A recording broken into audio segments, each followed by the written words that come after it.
Hi, in this video we would like to demonstrate how you can enable the separate number row on top of the characters at the keyboard of this REALME C30 smartphone.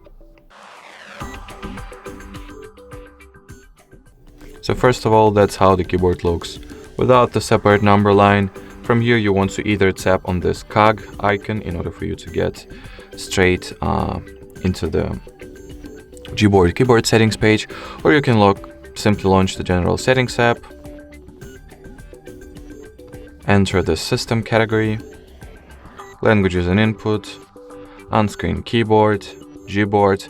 At the Gboard settings page, go for the preferences, and in here simply turn on the number row toggle, and as you can see that will lead us to this separate number line be active. Alrighty, so that was it for this video. Thank you so much for watching, and bye bye.